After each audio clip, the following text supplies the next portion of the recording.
नमस्कार दोस्तों, आइए जानते हैं आज मध्य प्रदेश की बड़ी खबरें। आज की पहली खबर है कि कुंभ स्नान पर दिए बयान का विरोध। सोमवार को भीमराव अंबेडकर की जन्मस्थली महू में कांग्रेस ने जय भीम, जय बापू, जय संविधान रैली आयोजित की। इस दौरान कांग्रेस के राष्ट्रीय अध्यक्ष मल्लिकार्जुन खड़गे और तेलंगाना के मुख्यमंत्री रेवंत रेड्डी के बयानों पर बीजेपी ने कड़ी प्रतिक्रिया दी है। खड़गे ने कुंभ स्नान पर एक बयान दिया, जिसे लेकर बीजेपी के कार्यकर्ताओं ने महू के रोशनपुरा चौराहे पर विरोध प्रदर्शन किया। साथ ही भोपाल में भी युवा मोर्चा ने पुतला फूंका। तेलंगाना के सीएम रेवंत रेड्डी ने प्रधानमंत्री मोदी की तुलना मोहम्मद गजनी से की, जिस पर केंद्रीय मंत्री ज्योतिरादित्य सिंधिया और बीजेपी प्रदेश अध्यक्ष वीडी शर्मा ने तीखा पलटवार किया। भोपाल में FIITJEE coaching centre seal. Bhopal में फिटजी FITJE कोचिंग सेंटर को सील कर दिया गया है। मंगलवार शाम MP नगर SDM LK खरे और बैरागढ़ SDM आदित्य जैन स्टाफ के साथ MP नगर पहुंचे और सेंटर सील करने की कार्रवाई पूरी की। कोचिंग के मालिक DK गोयल की गिरफ्तारी भी जल्द हो सकती है। भोपाल के पुलिस कमिश्नर हरिनारायण चारी मिश्रा ने बताया कि इसके लिए 3 विशेष टीमों का गठन किया गया है। इनमें से एक टीम दिल्ली पहुंच चुकी है और घोयल के संभावित ठिकानों पर दबिश दे रही है। कमिश्नर ने कहा कि पुलिस घोयल के मूवमेंट पर नजर बनाए हुए है और उसके ठिकानों की सघनता से तलाशी ली जा रही है। प्रयागराज जा रही अंबेडकर नगर एक्सप्रेस ट्रेन पर पथराव। मध्य प्रदेश के छतरपुर और हरपालपुर रेलवे स्टेशन पर बुधवार देर रात महू से प्रयागराज जा रही डॉ अंबेडकर नगर प्रयागराज एक्सप्रेस ट्रेन पर स्थानीय यात्रियों ने हमला कर दिया। घटना देर रात करीब 1 बजे की है, जब प्लेटफॉर्म पर खड़े यात्रियों ने ट्रेन के दरवाजे नहीं खोलने पर आक्रोशित होकर पथराव और तोड़फोड़ कर दी। ट्रेन में बैठे कुछ लोगों को मामूली चोट आई है। पथराव में ट्रेन की कई बोगियों के दरवाजे और खिड़कियों को नुकसान पहुंचा है। हमले के दौरान ट्रेन में सवार यात्री, महिलाएं और बच्चों में डर दिखा। इस दौरान कुछ यात्रियों ने घटना का वीडियो बना लिया। वीडियो में यात्री सुरक्षा की गुहार लगाते नजर आ रहे हैं। 41 दिन बाद सौरभ और उसका सहयोगी चेतन गिरफ्तार। लोकायुक्त पुलिस ने छापे के 41 दिन बाद मंगलवार को आरटीओ के पूर्व कांस्टेबल सौरभ शर्मा और उसके सहयोगी चेतन सिंह गौर को आखिरकार गिरफ्तार कर लिया। सौरभ एक दिन पहले सोमवार को अपने वकील के साथ लोकायुक्त कोर्ट में सरेंडर करने पहुंचा था। तब कोर्ट ने उसे मंगलवार का समय दिया था। सौरभ को मंगलवार को कोर्ट पहुंचने से पहले ही लोकायुक्त पुलिस ने हिरासत में ले लिया। उससे 5 घंटे पूछताछ की। इसके बाद चेतन सिंह गौर को भी हिरासत में ले लिया। दोनों को लोकायुक्त कोर्ट में पेश किया गया, जहां से 4 फरवरी तक के लिए रिमांड पर ले लिया। MP में 42 IAS अफसरों के तबादले। मध्य प्रदेश में एक बार फिर IAS अफसरों के थोकबंद तबादले हुए हैं। सोमवार रात को सामान्य प्रशासन विभाग से जारी आदेश में 42 IAS अफसरों के ट्रांसफर कर दिए गए। आदेश में मुख्यमंत्री के 2 सचिव को भी इधर से उधर किया गया है। 12 जिलों के कलेक्टर बदल दिए गए हैं। मुख्यमंत्री डॉ मोहन यादव ने जापान यात्रा पर जाने से पहले तबादले को हरी झंडी दी है। राज्य प्रशासनिक सेवा के 12 अधिकारियों का भी तबादला किया गया है। MP में जनवरी में चौथी बार गिरेगा मावठा। मध्य प्रदेश में जनवरी में चौथी बार मावठा गिरेगा। वेस्टर्न डिस्टर्बेंस पश्चिमी विक्षोभ की वजह से 29 जनवरी को भोपाल, इंदौर, ग्वालियर समेत करीब 15 जिलों में बूंदाबांदी हो सकती है। हालांकि कहीं भी तेज बारिश होने की संभावना नहीं है। फरवरी की शुरुआत में भी प्रदेश में बारिश होने के आसार है। मौसम विभाग के मुताबिक उत्तरी हवाओं की वजह से प्रदेश में पिछले 4 दिन से तेज ठंड पड़ रही है। मंगलवार से ठंड से राहत मिल सकती है। दिन रात के तापमान में 2 से 3 डिग्री की बढ़ोतरी होगी। वहीं बारिश का दौर शुरू होगा। मौसम विभाग ने 29 जनवरी और 1 फरवरी को 2 वेस्टर्न डिस्टर्बेंस के एक्टिव होने का अनुमान जताया है, जिसका असर प्रदेश में भी देखने को मिलेगा। सीनियर मौसम वैज्ञानिक डॉ वेद प्रकाश सिंह ने बताया, वेस्टर्न डिस्टर्बेंस पश्चिमी विक्षोभ की वजह से फरवरी के शुरुआती 4 दिन तक मौसम बदला रहेगा। 1 से 4 फरवरी के बीच पूर्वी और दक्षिणी हिस्से में कहीं कहीं बारिश हो सकती है। इनमें रीवा, शहडोल, जबलपुर, सागर, ग्वालियर, चंबल और नर्मदापुरम संभाग के जिले शामिल हैं। 29 जनवरी को कुछ जिलों में बूंदाबांदी हो सकती है। जापान के दौरे पर सीएम मुख्यमंत्री मोहन यादव 4 दिनी यात्रा पर जापान पहुंच गए हैं। जापान तकनीकी रूप से सक्षम प्रमुख राष्ट्रों में शामिल है। अपनी यात्रा के दौरान सीएम अलग अलग शहरों में जाएंगे। MP के लिए निवेश की संभावनाएं तलाशेंगे। मुख्य फोकस जापानी तकनीकों को MP की जमीन पर उतारना होगा। 24-25 फरवरी को भोपाल में होने वाली ग्लोबल इन्वेस्टर समिट इसका माध्यम होगी। मुख्यमंत्री GIS में जापान के प्रमुख उद्योगपतियों को आमंत्रित करेंगे। प्राथमिकता तकनीकी क्षेत्रों में बड़ा काम करने वाले उद्योगपतियों को दी जाएगी। अंडरग्राउंड मेट्रो के खिलाफ हाईकोर्ट में याचिका। Metro phase 2 MG road underground project के खिलाफ हाई कोर्ट में एक जनहित याचिका दायर की गई। इसमें मंगलवार को डबल बेंच में सुनवाई हुई। याचिका में शहर के बीच अंडरग्राउंड खुदाई और मेट्रो से होने वाले संभावित नुकसान के बारे में कोर्ट को अवगत कराया गया। मामले में कोर्ट ने मेट्रो ट्रेन प्रबंधन, कलेक्टर, नगर निगम को नोटिस जारी कर जवाब मांगा है। सामाजिक कार्यकर्ता किशोर कोडवानी की ओर से 7 जनवरी को यह याचिका दायर की गई थी। इसमें शहर की भौगोलिक स्थिति को लेकर बताया कि भानगढ़ उत्तर दिशा और देवगुराड़िया दक्षिण दिशा में 300 फीट ढलान के साथ शहर के मध्य एमजी रोड स्थित है। 80 फीट गहराई में काले पत्थर को काटकर टनल बनाने से ग्राउंड वाटर संरचना छिन्न भिन्न हो जाएगी। इंदौर भूजल मामले में पहले ही डार्क जोन में जा चुका है।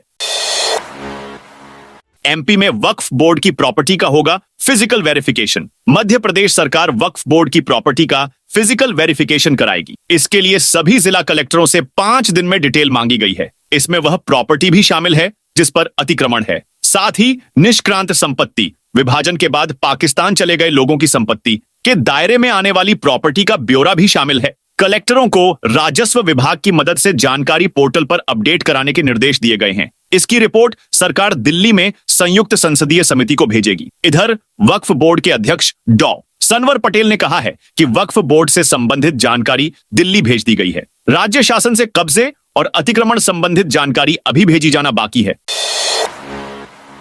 इंदौर में 1 फरवरी से गुलाब प्रदर्शनी लगेगी। इंदौर की मालवा रोज सोसाइटी द्वारा आयोजित 37वीं वार्षिक गुलाब प्रदर्शनी 1 और 2 फरवरी को गांधी हॉल में लगेगी। इसमें गुलाब की 3000 से अधिक विभिन्न प्रजातियां प्रदर्शित की जाएंगी, जिनमें 2 इंच से लेकर 10 इंच तक के आकार के फूल शामिल हैं। प्रदर्शनी में world federation of rose society, Delhi के विशेषज्ञ सुशील प्रकाश और डॉ. सबरीना जाफरी विशेष रूप से उपस्थित रहेंगे। वे गुलाब प्रेमियों को वैश्विक स्तर पर भारतीय गुलाब की स्थिति के बारे में जानकारी देंगे और बिना मिट्टी के गुलाब उगाने की तकनीक भी सिखाएंगे। इसके अतिरिक्त विशेषज्ञ अनिल जायसवाल एक कमरे में केसर की खेती करने की विधि का प्रदर्शन करेंगे। रिश्वत लेने वाले पटवारी को 3 साल की सजा। शाहजहांपुर में एक पटवारी को रिश्वत लेने के मामले में कोर्ट ने सजा सुनाई गई है। विशेष न्यायालय भ्रष्टाचार निवारण अधिनियम के न्यायाधीश मुकेश रावत ने महूपुरा के पटवारी आत्माराम धानुक को 3 साल के कारावास की सजा सुनाई है। साथ ही उन पर 10,000 रुपए का जुर्माना भी लगाया गया है। हल्का नंबर 35 के पटवारी आत्माराम धानुक ने 7 मई 2022 को योगेश पाटीदार से उनकी खरीदी गई जमीन के नामांतरण आदेश में सुधार के लिए 3,000 रुपए की रिश्वत मांगी थी। 13 मई 2022 को सुबह 9:30 से 10 बजे के बीच महूपुरा में बंटी जैन के मकान स्थित अपने निजी कार्यालय में पटवारी ने योगेश पाटीदार से रिश्वत की राशि ले ली। इंदौर नगर निगम की 2 कंपनियों पर कार्रवाई। इंदौर नगर निगम की टीम ने मंगलवार को 2 कंपनियों पर कार्रवाई की। निगम ने दोनों कंपनियों पर 1-1 लाख रुपए की चालानी कार्रवाई की है। एक कंपनी पर C&D वेस्ट फैलाने पर, तो दूसरी कंपनी पर संकेतक नहीं लगाने के चलते कार्रवाई की गई है। जोन क्रमांक 15 जोनल अधिकारी सुनील सिंह जादौन ने बताया कि अन्नपूर्णा रोड पर सीवर लाइन के पाइपलाइन डालने का काम किया जा रहा था। इस निर्माण स्थल पर सड़क किनारे मटेरियल पड़ा होने के साथ ही सुरक्षा के लिए गए बैरिकेड्स पर संकेतक अब काम प्रगति पर है। संबंधित बोर्ड नहीं होने पर निर्माणकर्ता कंपनी जेम रामाणी पर 1 लाख रुपए की चालानी कार्रवाई करते हुए नियमानुसार पर्याप्त सुरक्षा व्यवस्था व संकेतक लगाने के भी निर्देश दिए हैं। इंदौर में डी मार्ट सील, लगाई पेनाल्टी। इंदौर में मंगलवार को डी मार्ट को सील कर दिया। नगर निगम को यहां पर कचरा फैला होने की शिकायत मिली थी। मौके पर पहुंची निगम की रेवेन्यू और स्वास्थ्य विभाग की टीम ने कचरे की बिल्डिंग को सील कर दिया और 25,000 रुपए की पेनाल्टी भी लगाई। हालांकि राशि जमा होने के बाद डी मार्ट को खोल दिया है। स्वास्थ्य अधिकारी सिंह ने बताया कि कार्रवाई के दौरान बिल्डिंग में जो ग्राहक थे जिनकी बिलिंग हो चुकी थी, पहले उन्हें निकाला गया। वे सभी अपना सामान लेकर चले गए थे। इसके बाद जो लोग वहां खरीदारी कर रहे थे उन्हें बाहर निकाला गया। हालांकि इस दौरान कोई परेशानी नहीं हुई है। सभी लोग शांति से बाहर आ गए थे। 16 जिलों में बारिश का अलर्ट। पश्चिमी विक्षोभ के एक्टिव होने के कारण 16 जिलों में रात का पारा गिरेगा। ऐसा इसलिए क्योंकि इन जिलों हल्की बारिश की संभावना है। पहला पश्चिमी विक्षोभ 29 जनवरी से लेकर 31 जनवरी तक एक्टिव रहेगा। दूसरा 1 फरवरी से लेकर 4 फरवरी तक। ऐसे में विंध्य के रीवा संभाग और शहडोल संभाग के साथ महाकौशल में बारिश का अनुमान है। साथ ही सागर और ग्वालियर चंबल के इलाकों में बूंदाबांदी की संभावना जताई जा रही है। एमपी में फिर चलने लगा बुलडोजर। मध्य प्रदेश में एक बार फिर बुलडोजर चलने लगा है। प्रदेश के कई शहरों में अतिक्रमण हटाए जा रहे हैं। कई जगहों पर विकास कार्यों, सड़कें, चौड़ी करने के लिए रास्ते में तने मकान, दुकानों आदि को जमींदोज किया जा रहा है। प्रदेश भर में हजारों मकान, दुकानें चिन्हित की जा चुकी हैं, जिन्हें धराशायी कर दिया जाएगा। ऐसी ही एक कार्रवाई मंगलवार को प्रदेश की धर्म नगरी उज्जैन में हुई। यहां सड़क चौड़ी करने में आड़े आ रही एक मल्टी स्टोरी को जमींदोज कर दिया गया है। इसी के साथ अन्य इमारतों, धार्मिक स्थलों को हटाने की राह भी खुल गई है। एमपी हाई कोर्ट का बड़ा फैसला। मध्य प्रदेश में लंबे समय से ओबीसी आरक्षण को लेकर विवाद चल रहा था, जिस पर हाई कोर्ट ने बड़ा फैसला सुनाते हुए 87/13 के फॉर्मूले को खारिज कर दिया है, जिससे अब ओबीसी के लिए 27% आरक्षण का रास्ता साफ हो गया है। अब सभी रुकी हुई भर्तियों को फिर से शुरू करने का रास्ता साफ हो गया है।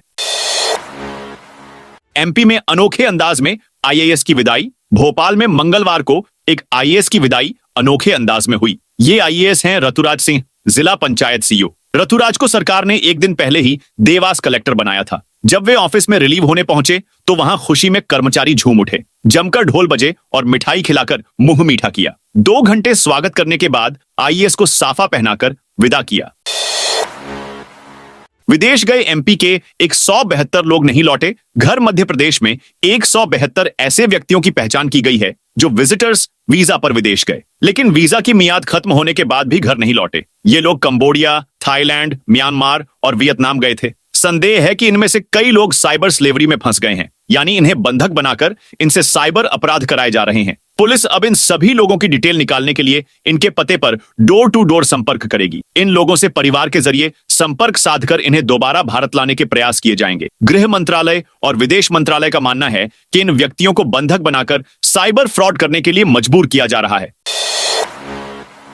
कुंभ और गंगा पर खड़गे के बयान से भड़की बीजेपी नीमच में मंगलवार शाम कांग्रेस अध्यक्ष मल्लिकार्जुन खड़गे के कुंभ और गंगा स्नान पर दिए गए विवादित बयान के विरोध में भाजपा कार्यकर्ताओं ने जोरदार प्रदर्शन किया। विजय टॉकीज चौराहे पर शाम 6:30 पर जिला भाजपा के नेतृत्व में विरोध प्रदर्शन में बड़ी संख्या में कार्यकर्ताओं ने हिस्सा लिया। दरअसल खड़गे ने महू में आयोजित जय बापू जय भीम संविधान रैली के दौरान कहा था कि गंगा में डुबकी लगाने से गरीबी दूर नहीं होगी और प्रयागराज महाकुंभ पर इतना खर्च क्यों किया जा रहा है। हालांकि बाद में उन्होंने स्पष्टीकरण देते हुए माफी भी मांगी थी। तो दोस्तों, ये थी आज मध्य प्रदेश की बड़ी खबरें। आप इस वीडियो को अभी कौन से जिले से देख रहे हैं, उस जिले का नाम जरूर बताइए।